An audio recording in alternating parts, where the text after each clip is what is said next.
Yabona bafethu manibona kwenzeka izinto ngalendlela kwenzeka ngayo njengamanje ujike ungabi nako ukukholwa noma-ke ukuba nje sethembeni ukuthi-ke abantu-ke noma ama-celebrity especially-ke methatha lama-trip awathathayo angagcina-ke ngempela efikile ey'ndaweni la asuke eqashwe khona.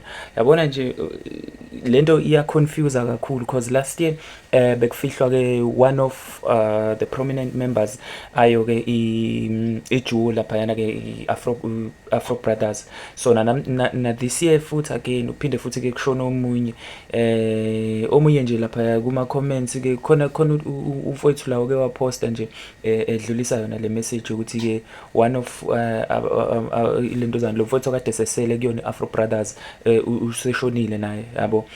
Uba uTebogo I think ukhona ubudlelwano obuncane-ke abe nabo noma-ke obukhulu ngizosho kanjalo because it seems like ube umngani wakhe ngempela asondelene naye. Ngizokwenzela i-screenshot sayo lentozana khona nizobona ukuthi-ke how close they were with this guy. So i-message yakhe ithi-ke noma i-post, "You were meant to be together at all times. Now I see click Mzikayifani mnganami hade boy." Wafaka-ke laphana ama-emojis akhalayo nama-hearts laphayana. "Gents, nisishiyile kabuhlungu enhlek namanje. I still don't believe it. Why did you all deserve to rest this way? Why, Lord? Yo, my friends, so now we are permanently closing the Afro Brothers chapter. Yo." Ya vele-ke kukanjalo, so kusho yena loya mfowethu loya and then wasefaka i-hashtag ka-long live Afro Brothers. So abantu abaningi basho kanjalo, Afro Brothers chapter is or has been closed. I'm not sure if kuzoba kanjalo bafethu. If ever mhlambe-ke kusanabantu abangafisa ukuthi-ke beqhubeke i-legacy yayo i-Afro Brothers, bakhona abantu abangaqhubeka bakwenze lokho with lentuzana-ke mhlambe imvume from relevant authorities. So kodwa-ke okwenzekile I think ingozi, looking forward to ama-comments or searching for the reason why noma-ke how it happened ukuthi-ke eshone lo mfowethu lo noma-ke ushone ngaluphi uhlobo. Ngeke ngathola laphaya kwi-comment section yakhe lo mfowethu lo yabo.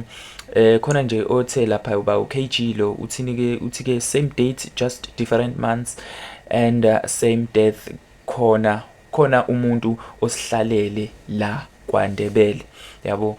So i-comment egcina ingenza-ke ngibe ne-assumption ukuthi okay fine, lo muntu lo since-ke lo mfowethu lo omunye naye owaye-member ye-Afro Brothers ashona ngengozi last year, nalo mfowethu lo that means futhi-ke naye ushone nge-accident yabo. So usola abathakathi-ke asazi-ke bafowethu, if ever mhlawumbe umuntu sekuyisikhathi sakhe but kuyenzeka-ke abantu-ke kugangwe kugcine-ke beshona ngesikhathi-ke ekungesona.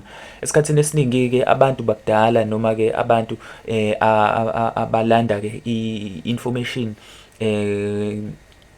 mhlambe kuma-archives noma ey'ncwadini zakudala or nje bebuza kubantu, they usually say umuntu mayeshona esamncane leyo nto leyo vele-ke i-bad luck yabo. Kusuke kuyibhadi lelo uma umuntu eshone esamncane, but mayesemdala vele kusuke kulindelekile ukuthi okay usengaphumula ngoba vele izinto ey'ningi usuke esezenzile, usuke sekwazile ukudlula noma ukukhulisa even nane-family yakhe ngendlela kade efisa ngayo.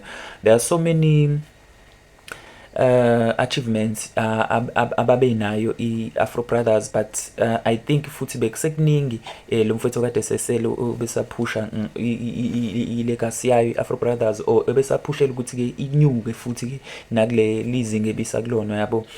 Bekusakuningi abasafisa ukukwenza naye, so I guess mfethu singasho nje sifakaze futhi ukuthi okay fine, ngempela kuyiqiniso ukuthi if umuntu ezodlula esamncane emhlabeni, yeah, that's a bad luck, ishwa eliyisimanga ngoba phela futhi ne-family nje isuke isalindele something yabo from wena yabo. Mawukuthi usuke ungakabi ne-family yakho, usuke ungakashadi, usuke ungakabi namntwana, basuke besalindele nokuthi-ke ukwazi ukuthi-ke ulethe abazukulu, ukwazi ukuthi nawe usupport mhlawumbe umndeni wakho, uqhubeke nokusupport umndeni wakho, mhlawumbe bekuwena wedwa i-breadwinner and stuff. So Rest well my brother, rest well DJ Click, South Africa laphaya.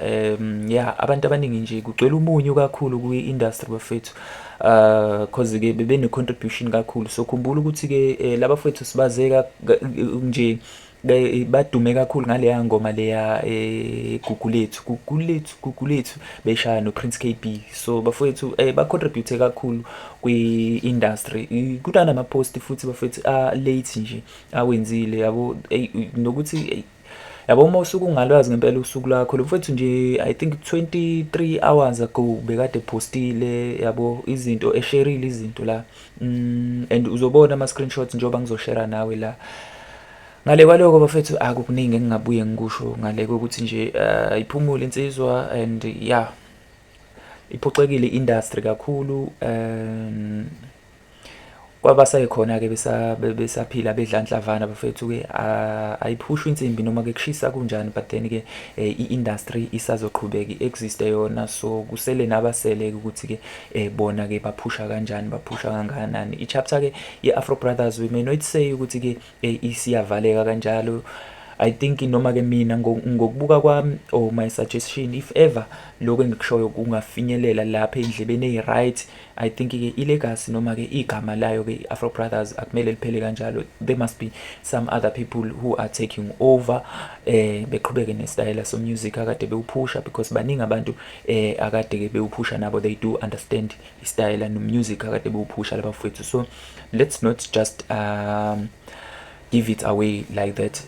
Anyways bafethu, ngibonge kakhulu ngokuthi ke nibuke le video. Ngiphinde futhi nginicela ukuthi ke ningakhohlwa ukusubscribe, niphinde nilike and do comment if you have anything to say. Danko.